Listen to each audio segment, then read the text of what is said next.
L'Esprit de l'Éternel est sur moi, car il m'a oint pour annoncer la bonne nouvelle, pour guérir le cœur guérir ceux qui ont le cœur brisé, pour proclamer une année de grâce, pour rendre la vue aux aveugles. Amen.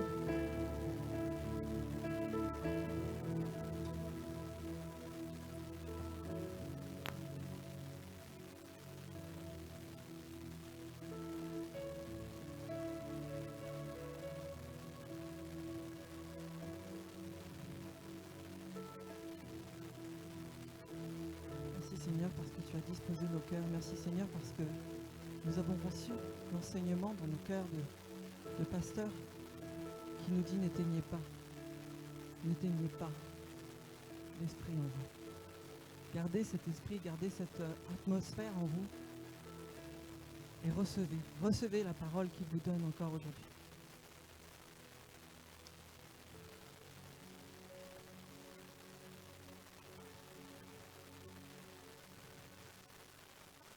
Samuel 15. Les holocaustes et les sacrifices font-ils autant plaisir à l'Éternel que l'obéissance à ses ordres? Non, car l'obéissance est préférable au sacrifice. La soumission vaut mieux que la graisse des béliers. Merci Seigneur pour les cœurs entendants. Merci Seigneur parce que ta parole ne revient jamais sans effet. Merci parce que tu touches les cœurs. Merci parce que je suis Jésus qui parle à ton assemblée.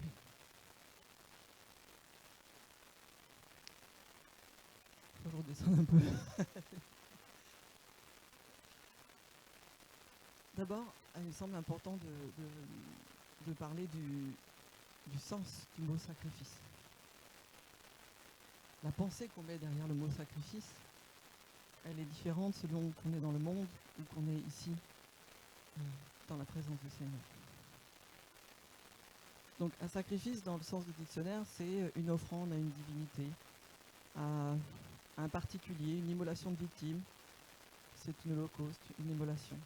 Un effort volontaire produit, une peine volontaire acceptée dans un dessein religieux d'expiation ou d'intercession, un renoncement volontaire à quelque chose, une perte qu'on accepte, une privation, particulièrement sur le plan financier, de faire des grands sacrifices aussi pour ses enfants. Ça, c'est le sacrifice qu'on entend, c'est le sens du mot sacrifice qu'on entend dans le monde. Dans la Bible, le sacrifice, il apparaît d'abord avec Adam et Ève. Tout va bien jusqu'à ce qu'ils pêchent. Et le premier sacrifice, c'est Dieu qui l'a fait. Et Adam et Ève, si vous vous souvenez, ils ont péché, ils se sont couverts, ils ont compris leur nudité et ils se sont couverts d'une feuille. Mais Dieu a fait quoi? Il a tué un animal et il les a recouverts de sa peau. C'est le premier sacrifice qui couvre le péché. C'est Genèse 3. Durant ensuite tout l'Ancien Testament, tous les ans, à Yom Kippour, le grand prêtre sacrificateur vient au temple, il sacrifie les agneaux pour tous les péchés qui ont été faits par le peuple pendant un an. Et puis on peut repartir comme ça, on est lavé du péché par ces agneaux qui sont sacrifiés au temple. C'est la Pâque. Et puis pardon, c'est Yom Kippour. Pardon, c'est Yom Kippour. C'est en septembre. Et donc le peuple peut repartir comme ça pour l'année et peut de nouveau pécher. Parce qu'il sait que l'année d'après, c'est pas grave, il pourra donner un agneau au sacrifice. Et puis tout le peuple sera aussi de nouveau pardonné par ce grand prêtre sacrificateur. On sait aussi que Jésus est lui-même le grand sacrifice parfait. Il a été donné par Dieu et nous, on n'a rien à faire pour ça. Il a tout fait. Il nous a donné lui-même le sacrifice.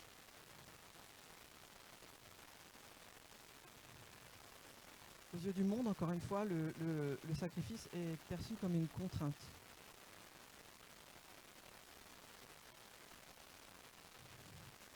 Et l'obéissance, c'est la même chose. On a tendance à mettre ce mot aussi. Voilà, c'est dans le monde, c'est obéir, ça a pas, comment dire, c'est pas une bonne connotation. Le sacrifice, il est matériel, il est palpable, c'est de l'argent, c'est le temps aussi qu'on peut donner à l'église le dimanche plutôt que d'aller de rester avec des amis, faire un brunch ou aller faire une partie de tennis, voilà, avec des amis. Ça, c'est le sacrifice. Et le sacrifice nous lie au monde. Dans notre quotidien, c'est voilà, venir à l'église le dimanche, faire un effort, on va faire un effort, mais on n'y met pas en fait tout notre être. C'est se dire, bah, je vais pas à la salle de sport non plus, je vais pas jouer avec mes amis. Le sacrifice est une perte volontaire. Un renoncement à quelque chose que l'on aime, une privation, c'est une frustration. Je sacrifie quelque chose au profit d'une autre.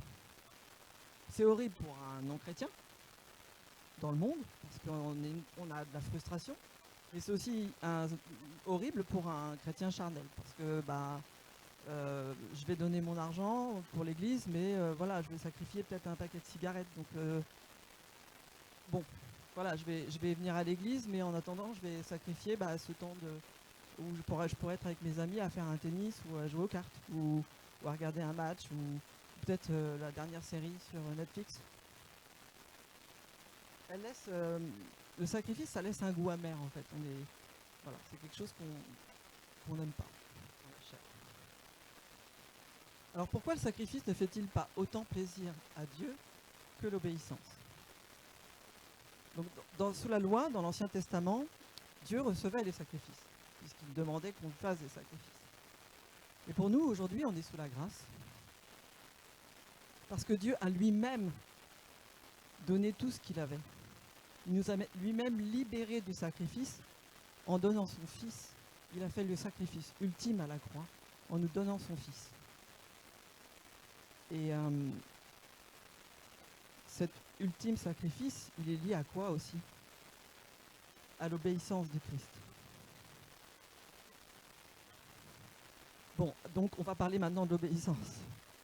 Et pour ça, je vais vous parler de moi, parce que cette prédication, si je vous témoigne pas en fait de mon obéissance et de pourquoi je suis là, voilà, en fait, on peut donner témoignage de ce qu'on vit et on peut prêcher sur ce qu'on vit, parce que sinon, ça n'a pas de sens, c'est fade. Et donc, je vais vous parler en fait de moi, de ces derniers mois, et pourquoi le Seigneur m'a donné en fait ce sujet. Donc après ma consécration diacre le 14 janvier, certains d'entre vous étaient là, beaucoup même. Dans la semaine qui a suivi, pasteur et évangéliste Charlotte m'ont appelé, m'ont dit est-ce que tu es OK pour une prédication? Et j'ai dit OK. Voilà, j'ai obéi. Mais quand même, c'était chaud. J'avais fait ça. Et en fait, rapidement, le sujet est tombé sur mon cœur, c'est l'obéissance. Le Seigneur me dit, ce sera l'obéissance. Ok, l'année dernière, 2023, on l'a dit et redit dans cette assemblée, c'est l'année de l'obéissance, c'est ce qui m'est arrivé, voilà, allant à Madagascar, voilà, j'ai obéi. Et puis je commence à me dire, il faut que je l'écrive maintenant, puisque j'ai dit oui. Donc je commence à m'installer là où je lis ma Bible habituellement, puis je commence à écrire, puis je sors une dizaine de pages. Je le pose, puis quelques jours, une semaine après, je me remets, et puis je reprends mes pages, et puis je réécris. Mais j'étais pas vraiment satisfaite en fait. Et puis commence le doute, parce que ce que je lis, ce que j'ai écrit, bof. Et puis voilà, je me dis, est-ce que c'est bien l'obéissance? Est-ce que c'est bien le sujet? C'était l'année dernière. Est-ce que je suis pas hors sujet justement? Et impossible de mettre au propre. Donc je prends ma brède, elle va à droite, à gauche dans la maison, elle circule sur le bureau pour me dire je vais la mettre au propre. Mais bon, ça marche pas quoi. Et le temps passe, une semaine, 2 semaines, 3 semaines, et puis arrive le 28, le 28 janvier.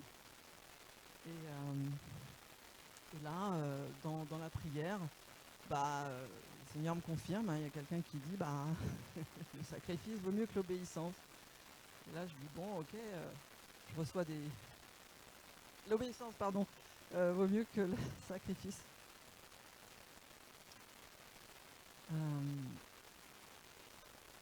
Et puis, voilà, mes doutes commencent à mettre un frein dans mon obéissance, en fait. Est-ce que Dieu est dans l'affaire? Est-ce que le Saint-Esprit est avec moi quand j'ai écrit ces pages? Et puis, Dieu, il est patient. Jésus est patient. Et donc je reçois cette confirmation que c'est bien le sujet. Il met ça dans mon cœur. Voilà, une des sœurs dit ça en prière et je le reçois dans mon cœur. Et je dis, ok, j'obéis, Seigneur. Et puis, un peu plus tard, je me dis, allez, qu'est-ce que dirait Jésus sur ce sujet? Et un soir, en fait, dans la nuit, j'ai pas pu dormir et le Seigneur m'a, sur mon téléphone, alors que j'avais mon ordi sur mon téléphone, m'a donné en fait cette prédication en 2 heures, 2 heures. Donc j'ai dit ok. Et là quand je l'ai relu, évidemment ça n'avait rien à voir avec... il y avait plein de choses que je ne me souvenais pas, hein, parce que j'écrivais comme ça n'avait rien à voir avec ce que j'avais écrit quand c'était moi qui l'avais décidé en fait. Donc là, on a vraiment l'obéissance dans la chair et quand on laisse le Saint-Esprit. Mais je retourne à nos moutons. Ah, pardon, nos brebis. Pas des moutons.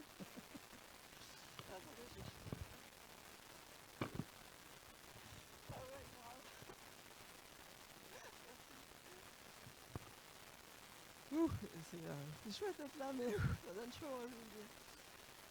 Donc on retourne à nos moutons, nos brebis. Le sacrifice est donc une offrande que nous donnons. Mais en fait, nous, on n'a rien que Dieu nous donne. Il pourvoit lui-même à nos offrandes. Il nous donne tout. L'obéissance, c'est nous que nous donnons. L'obéissance, c'est notre âme, notre être tout entier que nous rendons au Seigneur. L'obéissance à la parole, ce n'est pas une œuvre. C'est le moyen par lequel nous pouvons, par le Saint-Esprit, réaliser toute bonne œuvre qui nous a préparée d'avance pour nous. Parce que, à quoi ça sert que le Seigneur il prépare des choses qu'il nous donne à les faire si on n'obéit pas à les faire? Oh, ça, c'était pas moi. Pas rien dit. Pasteur Joe, il a prêché le 23 janvier. Il a parlé de l'obéissance de la foi. L'obéissance, on sait, c'est pas un fruit, mais c'est une clé. C'est une clé qui nous permet de grandir dans la foi.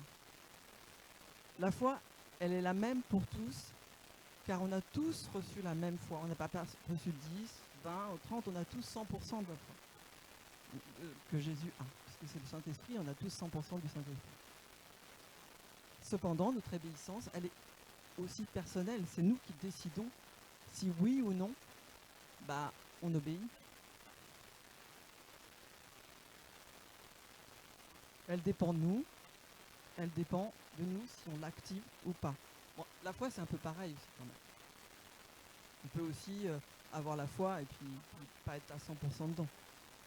Mais l'obéissance permet d'enclencher ce pas de foi. Parce que quand on obéit, on se rend compte que le Seigneur, il est avec nous et qu'il fait pour nous. Et là, c'est ce que je suis en train de faire en fait. J'obéis. Et là, en fait, moi qui n'aime pas parler devant les gens, comme la plupart d'entre nous, ça va, je suis plutôt pas trop... je suis rouge écarlate, j'ai chaud, je transpire. Mais je suis en confiance, quoi. Et c'est pour ça que l'obéissance vaut mieux que le sacrifice aux yeux de Dieu, de notre Seigneur. Pourquoi? Parce que Dieu, il veut notre cœur. Encore une fois, n'entendez pas obéissance comme le monde l'entend. Éloigné du sens biblique, la parfaite connaissance de notre Seigneur. Pour le monde, parce que plus on le connaît, plus on l'aime, et plus on l'aime, et plus on a envie de faire sa volonté. Et c'est pareil pour la crainte de Dieu, ce que disait Pasteur tout à l'heure. Au départ, on a peur, mais en fait, quand on apprend à connaître Dieu, on n'a plus peur, on n'est plus dans la crainte, on est dans l'amour. Et plus on est dans l'amour, plus on connaît notre Seigneur, et plus on rentre dans cette intimité avec lui, et plus on a envie de lui obéir. C'est comme dans un couple, en fait.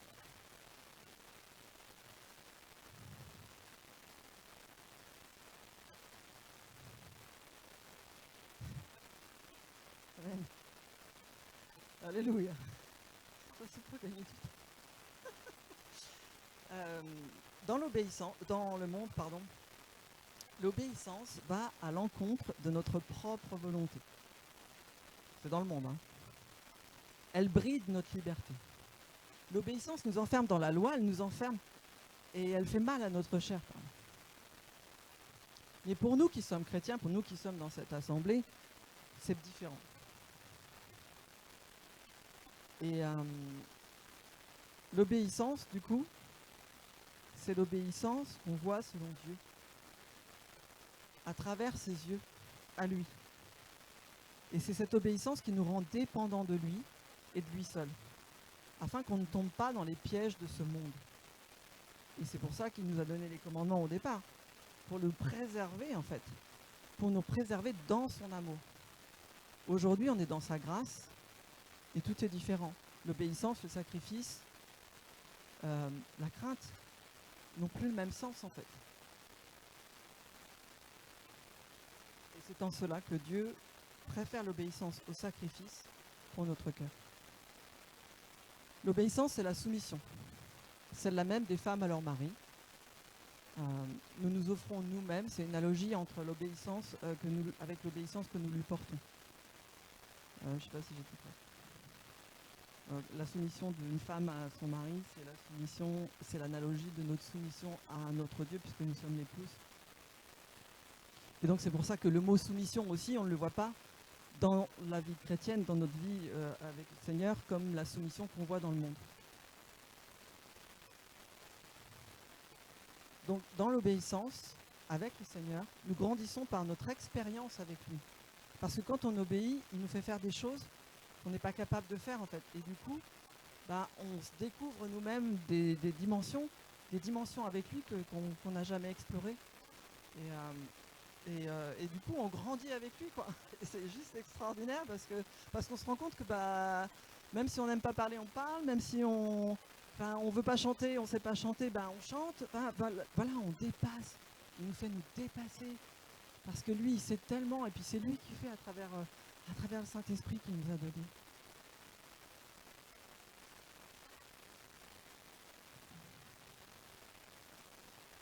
Et dans ces expériences, du coup, on a confiance, et puis du coup, on le connaît encore plus, et encore plus, et on a cette communion avec lui qui devient de plus en plus intime, de plus en plus... vraiment, on ne peut pas faire plus qu'intime, je crois, comme mot.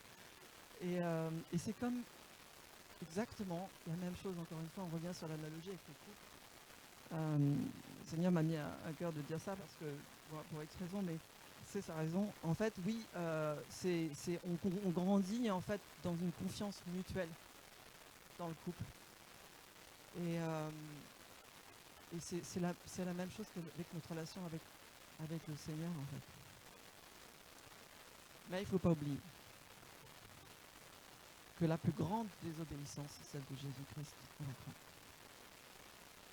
Il est descendu sur terre pour accomplir le plan parfait de Dieu pour nous racheter à la croix. C'est un acte de foi qui émane de l'intensité donc, de notre relation avec Dieu. Et donc, Jésus, le Fils de Dieu, avait confiance quand il a accepté de descendre dans le plan de venir nous sauver. Il savait ce qui allait arriver, certainement. Il savait qu'il devait faire ce pas de foi. Pardon.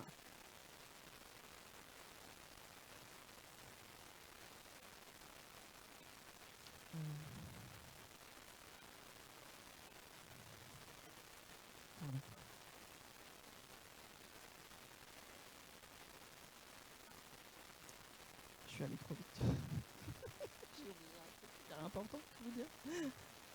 En tout cas, Jésus est donc cette son obéissance, elle est vraiment importante. Pourquoi ? Parce qu'il a été fidèle. Il a été fidèle parce que dans son intimité avec son Père, même si c'était dur ce sacrifice, en fait, s'il n'avait pas été fidèle à son Père, est-ce qu'on serait là aujourd'hui ? Et Dieu nous demande cette fidélité. Et l'obéissance est une question de fidélité. Nous, on le chante, la fidélité, souvent. Hein. Le roi David l'a acclamé aussi dans les psaumes.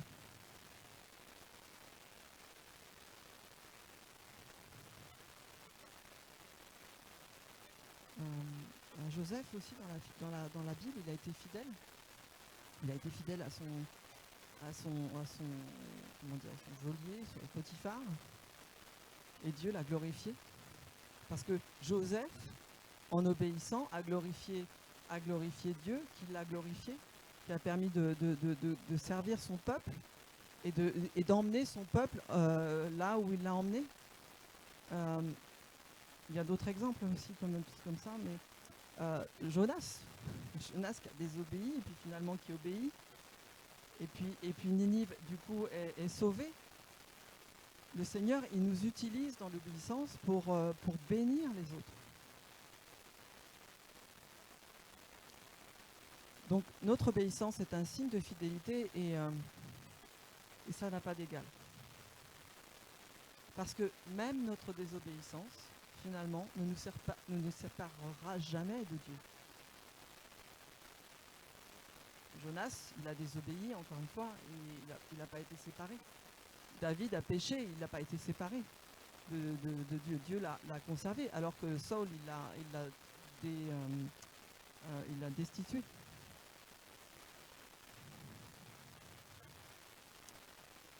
Il n'y a rien qui ne peut nous séparer de son amour, ni la mort, ni la vie, ni les anges, ni les esprits, ni le présent, ni l'avenir, ni tout ce qu'il y a, tous ceux qui ont un pouvoir, ni les forces d'en haut, ni les forces d'en bas, ni toutes les choses créées. Rien ne pourra nous séparer de l'amour de Dieu. Alors oui, c'est pas grave, désobéir, ok, mais c'est pas ce qui va nous séparer. C'est comme disait Pasteur Jo, on a la grâce, on a l'esprit, on est scellé, on a la vie éternelle, même si on pêche, parce que voilà, le Seigneur il nous aime et si on le confesse, il nous donne son Saint-Esprit. Après, il nous connaît, il sait que nous sommes des hommes. Et revenons sur les sacrifices. Abel et Caïn ont fait tous deux un sacrifice. Et je sais pas vous, mais moi je me suis toujours posé la question, pourquoi il y en a un qui a reçu et pas l'autre en fait ? Et vous savez pourquoi ? Les deux donnent leur prémisse. Finalement, Abel, lui, il donne son agneau, enfin les premiers de ses bétails, et puis Caïn, lui, donne son blé. En fait, la différence entre les deux, c'est le cœur. On revient en fait sur cette disposition du cœur à obéir. L'un a obéi avec le cœur, l'autre a obéi peut-être par religiosité, par tradition, parce que c'est ce qu'il a appris d'Adam et Ève, de ses parents, qu'il fallait obéir. Je sais pas. Donc notre disposition du cœur, elle est primordiale quand on obéit. Elle est primordiale parce que c'est ça qui plaît à Dieu.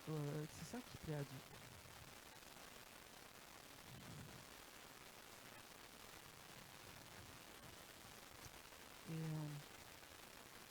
c'est une histoire de cœur, comme l'a prêché notre ancienne Sandra. Avec le Seigneur, finalement, tout est une histoire de cœur, car il est l'amour avec un grand A. Et Paul dit lui-même, dans Corinthiens, Si je parle les langues des hommes et même celles des anges, mais que je n'ai pas l'amour, si je suis un cuivre qui résonne ou une cymbale vide qui retentit. Si j'ai le don de prophétie, la compréhension de tous les mystères et toute la connaissance, si j'ai même toute la foi jusqu'à transporter les montagnes, mais que je n'ai pas l'amour, je ne suis rien. Et si je distribue tous mes biens aux pauvres, si même je livre mon corps aux flammes, mais que je n'ai pas l'amour, cela ne sert de rien. L'amour est au centre. L'amour de Dieu, d'abord pour nous, parce qu'il ne s'agit pas de nous. C'est lui qui nous a aimés le premier. Mais de lui témoigner notre amour. Du coup, quand Jésus il me demande d'aller en mission à Madagascar, ma chair elle dit non. Et puis mon cœur lui il dit oui. Mais du coup il y a un combat là dans la chair. Il y a le monde qui me dit qu'il y a des maladies, il y a le monde qui me dit que c'est un pays dangereux. Tu regardes sur gouv.org, tu verras qu'on te dit de pas y aller. C'est comme pour l'Inde. Hein. C'est un pays non chrétien, faut pas y aller. Et en fait, ouais. Mais j'ai envie d'obéir parce que j'aime mon Dieu et puisque je le connais et j'ai confiance en fait. Et je veux lui être fidèle.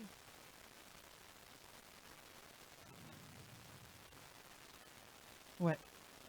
On fait tout ça par amour, parce qu'on sait qui il est. Et comment on sait qui il est? Par les Écritures.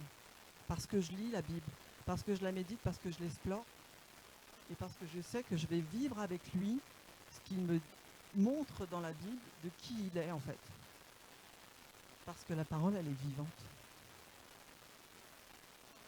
Donc j'ai confiance en l'amour qu'il me porte, et comme un serviteur fidèle,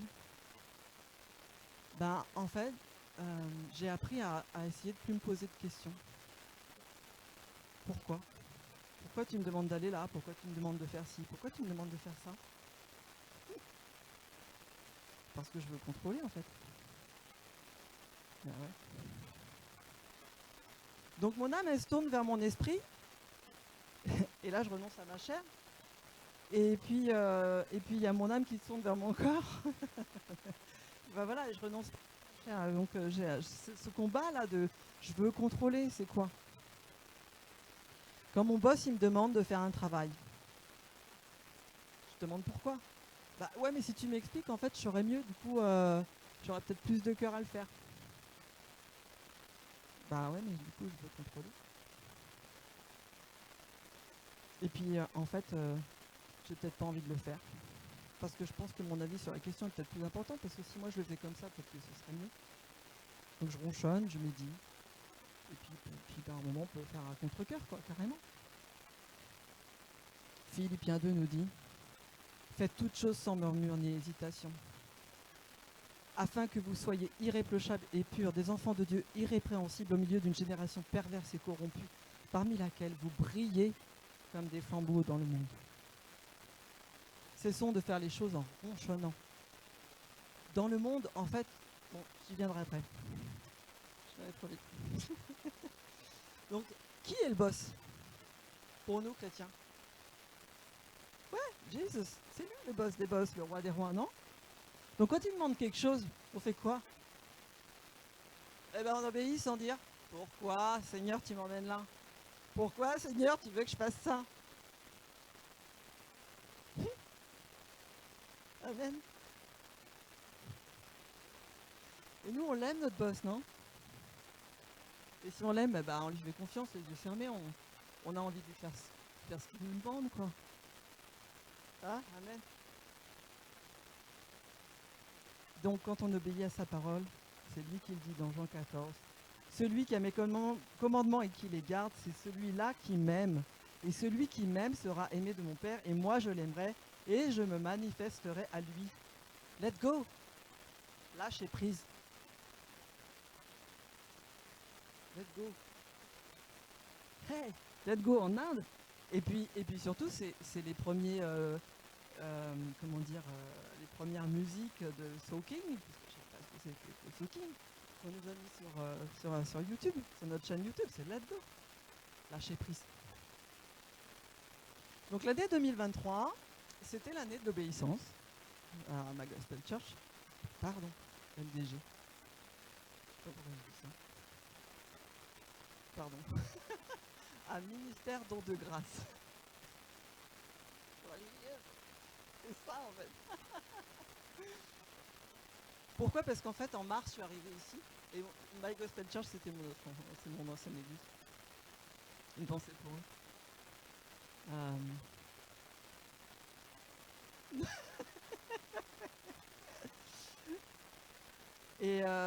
Et donc en mars, je suis arrivée ici. Le Seigneur m'a vraiment clairement dit tu changes d'église. Voilà, il me fait rencontrer Charlotte. Et ouais, clairement, je change d'église. Et j'aurais pu ne pas obéir. Donc je serais pas là en train de vous parler du coup. Ce serait quelqu'un d'autre qui aurait pris la place.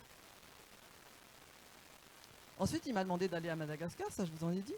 Ça, je vous l'ai dit. Donc, non sans crainte, non sans tout ça. Et sur place, il s'est passé des choses extraordinaires. Des choses que j'aurais jamais imaginées en fait. Et parce que j'ai obéi, le Seigneur a ouvert des voies pour lui, pour le peuple vers qui il nous envoie. Mais du coup, il m'a montré des facettes en fait de la vie, de la vie de chrétien, de moi-même que je connaissais pas en fait.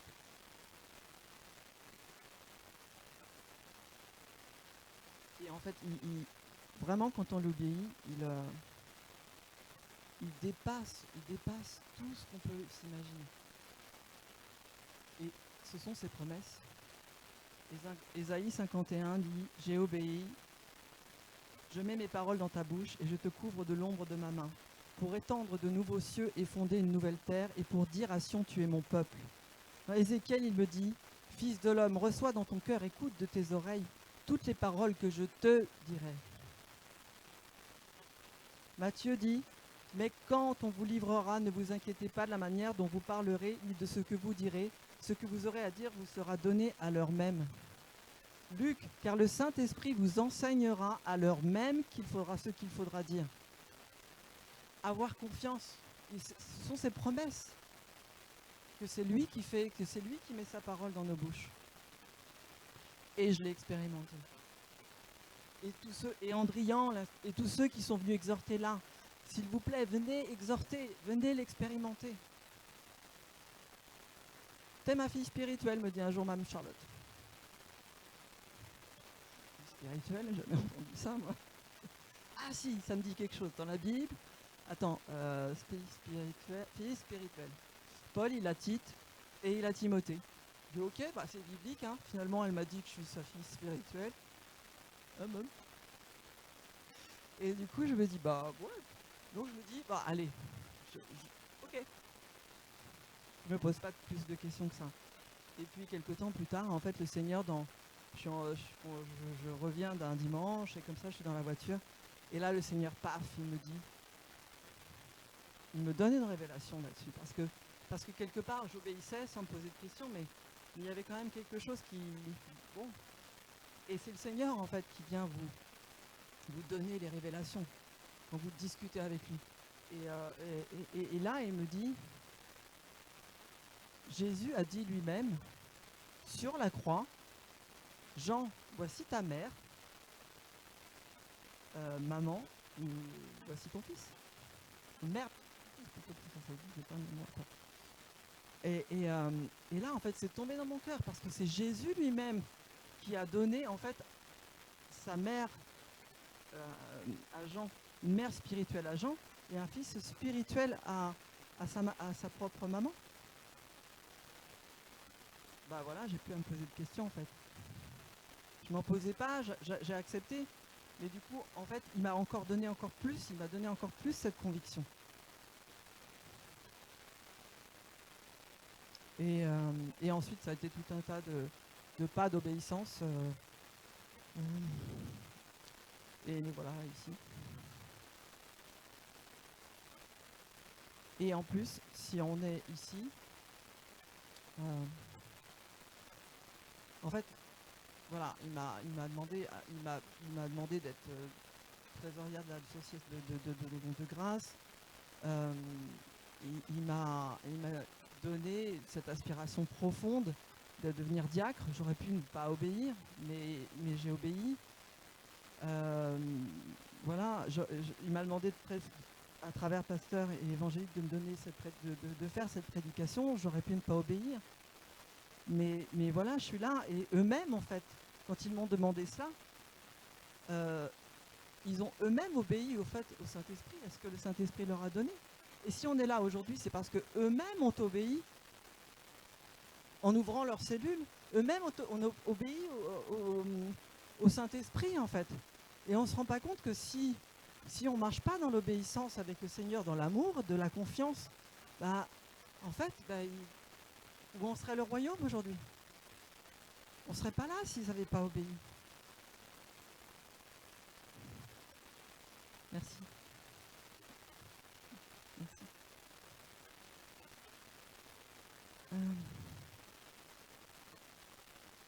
Donc l'obéissance, quand le Saint-Esprit m'a donné ce sujet, il y a eu plein de doutes. Et ces doutes, en fait, a posteriori, en fait, j'ai compris que ces doutes ont retardé ou pas, parce que le temps du Seigneur, c'est pas le nôtre, mais et puis je sais pas, peut-être que finalement il avait prévu ça pour que ça tombe à ce moment-là, et qu'effectivement, mais il est tellement fidèle et tellement patient que voilà, je pense, moi sérieusement, que j'ai retardé, mais il est bon. Et puis comme on peut pas, même si notre désobéissance ne nous sépare pas de lui, pardon. Il nous montre qu'il lui-même est fidèle et il répond quand même. Et il m'a donné lui-même ce sujet, en fait.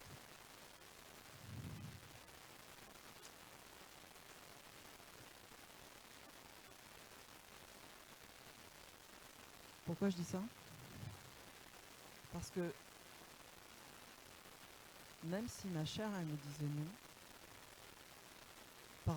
par amour pour mon Jésus, j'ai voulu obéir, parce que je sais que tout ce qu'il fait, tout ce qu'il nous fait faire, que nous le voulions ou pas, c'est glorieux, c'est pour sa gloire.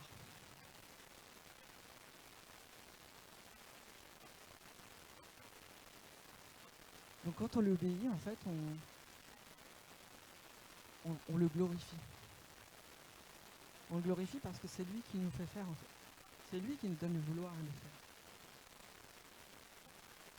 Et si on n'obéit pas, il va utiliser quelqu'un d'autre peut-être pour faire ce qu'il avait prévu de faire avec nous. Mais c'est dommage parce que du coup on perd la bénédiction.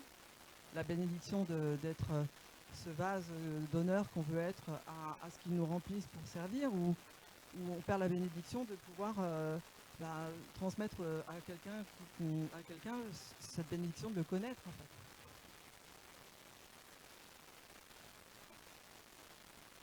Ne pas obéir à la voix de Dieu, c'est nous éloigner de son cœur. C'est retarder le plan de Dieu pour nous, pour le royaume aussi. Et ce n'est pas lui laisser toute la place dans notre cœur et dans notre vie. C'est encore une fois, c'est contrôlé. Pourquoi je le redis? Parce que Dieu lui-même a sacrifié son Fils unique pour nous donner la vie éternelle. Ça, vous le connaissez, c'est Jean. Il a déjà tout fait, il nous a déjà tout donné. Mais nous, on n'a qu'à recevoir. On n'a qu'à recevoir et qu'à obéir à ses prescriptions qui sont bonnes. Oui, moi, le Seigneur, je connais les projets que je forme pour vous. Je le déclare, ce ne sont pas des projets de malheur, mais des projets de bonheur. Je veux vous donner un avenir plein d'espérance. Donc quand on obéit, on sait que c'est bon. Amen. Oui, Jésus est la victime expiatoire ultime et parfaite, il est le sacrifice parfait. Mais non seulement il est le sacrifice parfait, mais en plus il est l'obéissance par excellence. Père, si tu voulais éloigner de moi cette coupe, mais toutefois que ta volonté soit faite et non la mienne. Vous imaginez s'il n'avait pas fait cet acte d'obéissance, on serait là? Est-ce qu'on serait là? Alors, si on est Jésus, ressemblons à Jésus, obéissant. Amen. Ouais. Si on veut lui ressembler, allons jusqu'au bout, quoi. Obéissons. Parce que nous sommes Jésus sur terre, par son Saint-Esprit, qui nous donne tout pour faire ce que lui nous demande de faire. Ça, c'était pas écrit. Lui, Jésus, il est allé jusqu'au bout. Il a accompli la volonté du Père pour que nous soyons là, pour que nous ayons la vie éternelle avec lui. Pourquoi il a fait ça? Par amour, par amour, par amour. Et nous, on n'a qu'une chose à faire en retour, c'est quoi? Recevoir, obéir.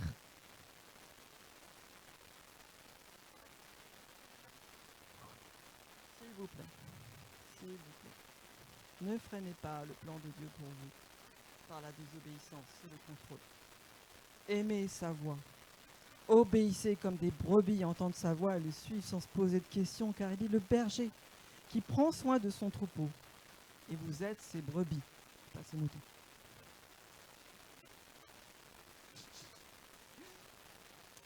Il vous appelle. Yeshua Barbie, Yeshua Barbie.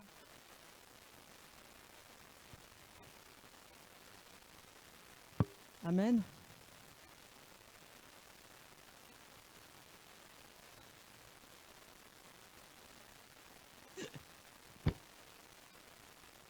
Nos leaders, Charlotte et Pasteur, ont reçu le mot obéissance encore une fois en 2023 et ils s'y sont soumis avec quoi? Avec amour. Avec amour. Bah ouais. Avec qui? J'ai pas entendu ce qu'il a dit. Avec joie. Bah en fait au départ j'étais partie sur la joie, obéissance avec la joie, parce qu'en fait finalement quand on se réjouit d'obéir à notre Seigneur. Quand on le fait avec amour, on se réjouit de faire plaisir à notre chéri parce que, ou plutôt notre chéri se réjouit parce qu'il a fait la vaisselle pour sa femme. Ouais, parce qu'il a envie de faire quelque chose qui lui plaît, quoi, qui sait qu'il va lui faire plaisir. Ben nous c'est pareil en fait. Quand on obéit, on sait que ça va rendre joyeux le cœur de Dieu, ça nous donne de la joie. Et le Seigneur, ça lui donne de la joie. Donc allez, la joie, c'est de servir Dieu. Donc l'obéissance nous met en marche par la foi en qui il est. Alors, il nous élève encore plus haut dans les profondeurs de sa parole, dans la révélation de sa grâce. L'obéissance amène à l'élévation. Alléluia. Et c'est juste une constatation, puisque c'était 2023, obéissance. 2024, tiens, on a obéi en 2023, il se passe quoi en 2024? Du coup, il nous élève. Il nous élève, il s'élève dans nos cœurs. Voilà, c'est comme glorifie-moi et je te glorifierai. C'est bien le verset dans Jean 17. Père, glorifie ton Fils afin que ton Fils te glorifie. Eh bien, nous, glorifions-le par notre obéissance. Il nous glorifiera pour que nous puissions être des démonstrations pour les autres. Et pas autre chose. L'obéissance libère la grâce et la laisse couler en nous. Parce qu'il n'y a plus rien qui l'empêche de couler, sauf le contrôle. En obéissant, on lâche prise. Let go. Encore une fois, let go. Je sais pas, le Seigneur m'a dit, je vais répéter deux fois ce truc-là, mais en fait, oui, let go. C'est donner à Jésus le contrôle de notre vie en laissant agir le Saint-Esprit qu'il nous a donné. Recevoir la vie en abondance, la grâce. Amen. Donc 2024, c'est pas seulement l'élévation individuelle, c'est surtout l'élévation de dons de grâce. Mais pour le ministère don de grâce, puisque c'est le mot qui a été reçu pour le ministère, mais c'est aussi le mot pour chacun d'entre vous, selon que nous lui obéissons ou pas individuellement. L'élévation vous est offerte à travers le ministère de don de grâce, donc à travers le royaume, mais à vous de vous en saisir ou pas.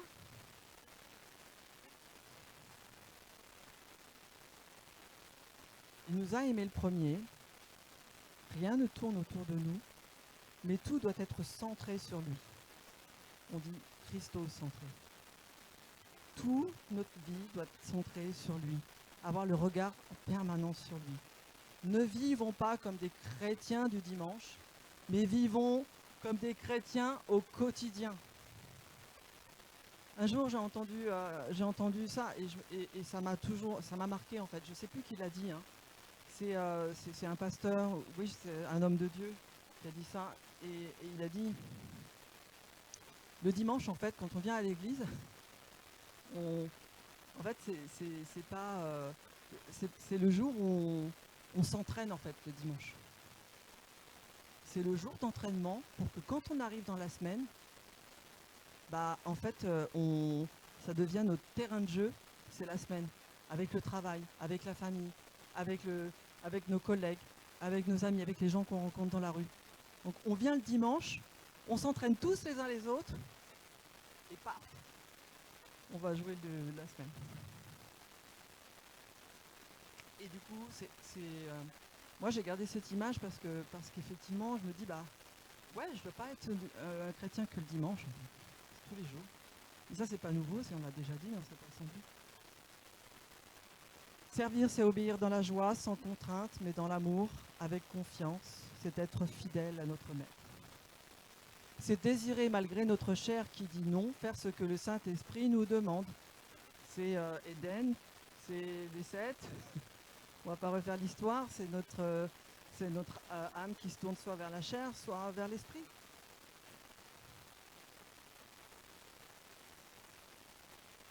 Obéir, c'est aller à contresens du monde qui prêche la liberté absolue.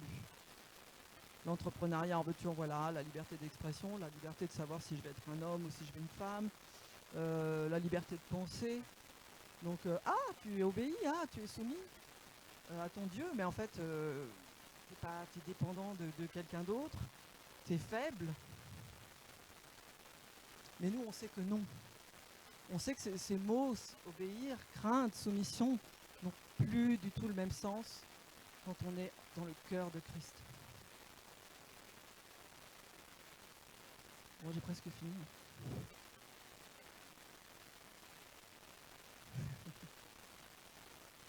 Obéir, c'est aussi, souvenez-vous, et c'est aussi ce qu'ont fait les disciples de Jésus. Et nous sommes ces disciples. Encore, voilà. On est encore plus, même, parce que maintenant on est Jésus. Mais si ces disciples n'avaient pas obéi, si les apôtres n'avaient pas obéi, serions-nous là, encore une fois. Et c'est bien cette obéissance qui nous permet aujourd'hui d'être réunis autour de lui, pour le glorifier, pour l'adorer de tout notre cœur, comme lui nous aime. L'obéissance selon Dieu, selon notre Jésus d'amour, donc c'est écouter sa voix, le servir avec amour et confiance. L'obéissance témoigne de notre fidélité envers lui, elle booste notre foi et elle nous met en marche avec lui.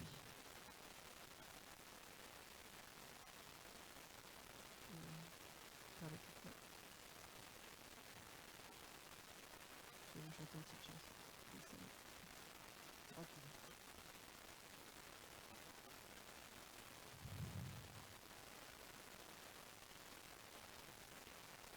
Au-delà des océans, tu es venu me chercher. Au-delà de mes tourments, ton amour a triomphé. Montre-moi la splendeur et la beauté qu'il y a à t'obéir de tout cœur, à se confier à ta voix. Tu viens relever le faible, tu le prends dans tes bras, tu le conduis vers ton Père, qui le console ici-bas. Entends le cri de ma prière, sois mon secours et ma joie, passer de l'ombre à ta lumière. J'ai mis mon espoir en toi. Mais ce qu'il y a à retenir, c'est bien ce que vous avez entendu. Il vous montre la splendeur.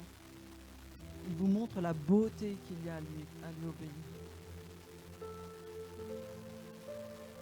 Alors, cessons de vouloir contrôler, cessons de vouloir ouais, tout essayer de contrôler et obéissons.